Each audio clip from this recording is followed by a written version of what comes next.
Welcome to speedy tech channel. நம்ம இந்த வீடியோல எதை பத்தி பார்க்க போறோம்னா, நம்ம ஜிபேல ஸ்கேனரை ஓபன் செய்யும் போது அதுல பாருங்க camera access is turn of இந்த எரர் வந்துச்சுன்னா இந்த எரர் வந்து எப்படி கிளியர் பண்றது அத பத்தி தான் நம்ம இந்த வீடியோல கிளியரா பார்க்க போறோம்.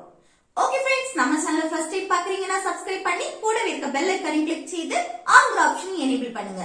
அப்பதான் நம்ம சேனல்ல போடக்கூடிய வீடியோஸ் எல்லாமே உங்களுக்கு நோட்டிபிகேஷன் வரும். ஓகே, வீடியோக்குள்ள போகலாம். ஓகே, இப்ப பாருங்க நான் வந்து ஜிபே ஓபன் செய்றேன்.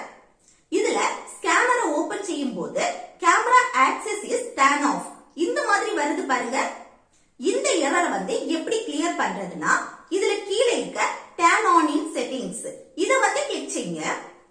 அடுத்து இதுல வந்து ஆப் பர்மிஷனை கிளிக் செய்து இதுல நாட் அலோவ்ட்ல இருக்கக்கூடிய எல்லாத்தையுமே அலோவ் கொடுத்துக்கோங்க. எனக்கு பாருங்க கேமரா அண்ட் மைக்ரோஃபோன் இது வந்து நாட் அலோவ்ட்ல இருக்கு. இதுல நான் ஃபர்ஸ்ட் வந்து கேமராயை கிளிக் செய்றேன். அடுத்து இதுல வந்து allow only while using the app இத வந்து செலக்ட் பண்ணிடுங்க. அடுத்து இதே போல மைக்ரோஃபோனையும் கிளிக் செய்து allow only while using the app இத வந்து செலக்ட் பண்ணுவீங்க. இனி ஜிபே ஓபன் செய்து ஸ்கேனரை வந்து ஓபன் செய்து பாருங்க, இந்த எரர் வந்து சால்வ் ஆயிருக்கும். ஓகே फ्रेंड्स, இந்த வீடியோ உங்களுக்கு யூஸ்ஃபுல்லா இருக்குன்னு நினைக்கிறேன். யூஸ்ஃபுல்லா இருந்துச்சுன்னா இந்த வீடியோக்கு லைக் பண்ணுங்க, உங்க ஃப்ரெண்ட்ஸ்க்கு ஷேர் பண்ணுங்க.